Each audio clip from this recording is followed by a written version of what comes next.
What up, YouTube? My name is Cheryce. Welcome to Rhys TV. Glad that you're here. This will be my Shannara Chronicles Episode 8 Utopia review. I'll be doing my usual OMG moments. Just be careful of spoilers if you have not seen this episode. OMG moment number 11.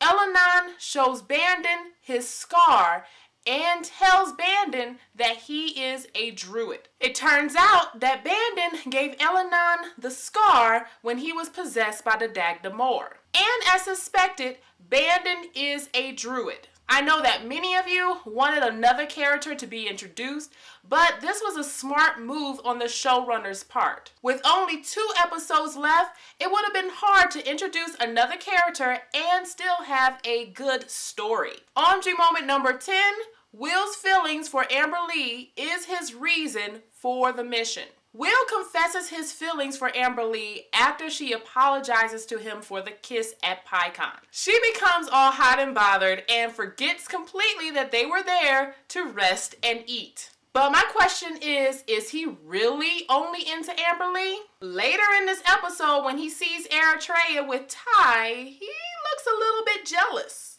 I'm just saying. OMG moment number 9. Amberle and Wil are interrupted by Cephalo, who is in a trap set by the trolls. Great job, Cephalo, for keeping Amberle and Wil on track with their mission. Now, it's no coincidence that he's there. It was revealed that he had been tracking them for 1 day because he wants the elf stones. But after it's revealed that he has a clue as to Eretria's whereabouts, Amberle sets him free.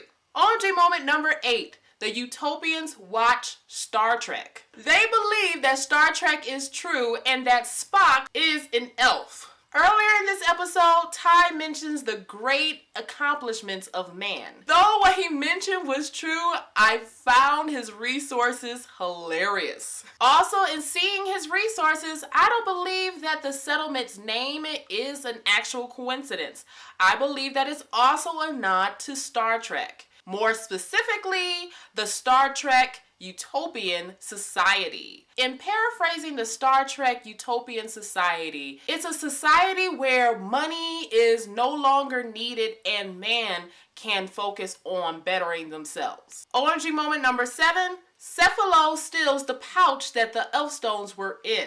Amberle realizes that the pouch that the elf stones were in is gone, and Wil nonchalantly tells her that Cephalo stole the pouch. We find out later when Cephalo tries to bargain the elf stones for his life that Wil switched the elf stones with the D&D dice that Amberle found in the buried high school. OMG moment number 6. Zora is dead and Cephalo is captured. We find out later that he is captured by the human settlement to be offered as a sacrifice to the trolls in exchange for peace between the trolls and the Utopians. This is why this human settlement was not slaughtered by trolls, as Eretria explained that it should have been earlier in this episode. It turns out that Eretria was not bought to save her life, but to be a sacrifice. However, Ty changes his mind and asks Francis to find another. When Amberle and Wil are found out, they are offered as sacrifices instead. OMG moment number 5. Wil and Amberle come to save Eretria, but Eretria doesn't want to be saved. Don't save her. She don't want to be saved. Don't save her. She don't want to be saved. We came to rescue you, but from the looks of things, it doesn't appear that you need saving. Now, let's not forget how much time it took for Wil and Amberle to find Eretria.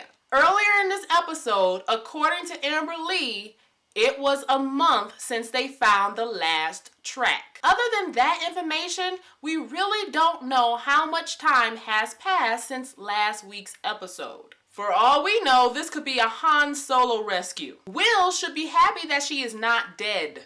OMG moment number 4. Ander decides not to give up the crown to Counselor Cal and is crowned king. Ander never wanted the crown, at least as far as we know, not since his brother, Amberle's father, was killed. In fact, before this very epic announcement, the very idea of the crown was so much of a burden that he decided to find comfort in alcohol and considered to give the crown to Counselor Kale, who Allanon warned was a coward. Now, during this scene, did anybody else wonder where Eventine's body was? I mean, we know where Ariane's body is. It was left with the Dag d'Amour. But where was Eventine's body if it wasn't at the eulogy? Now, my guess is that it was burned during the time period between last episode and this episode. But there was no mention of the funeral.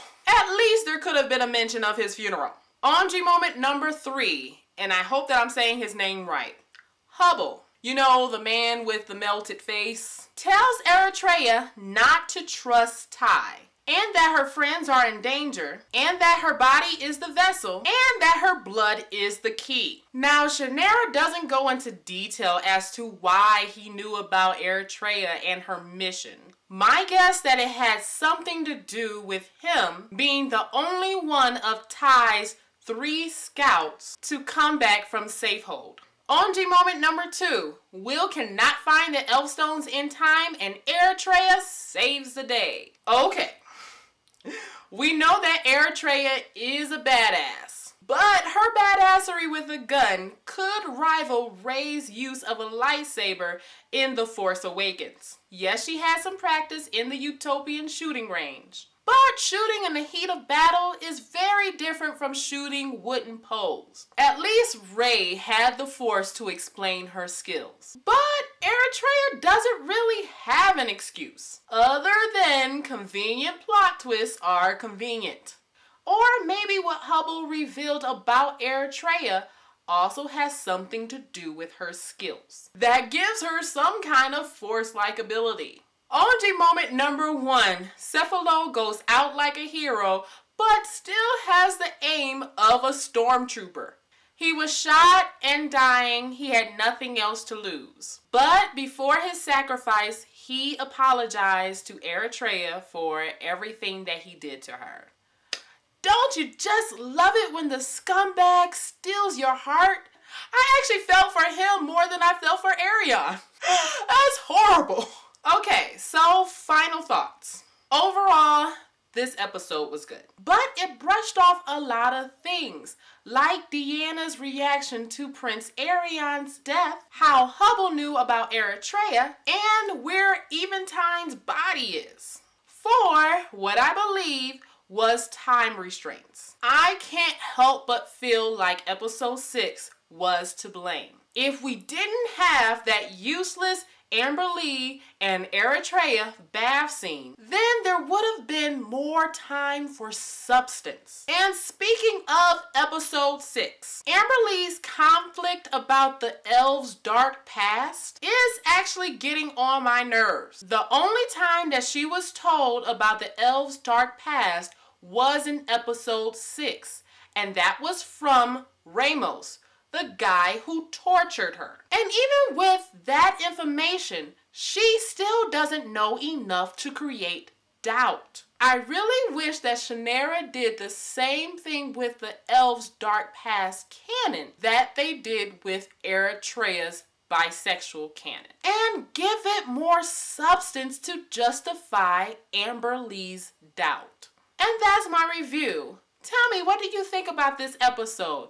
Leave it in the comments below. Please like and share this video. I make a video every week, so please subscribe so I can see you next time. Bye-bye.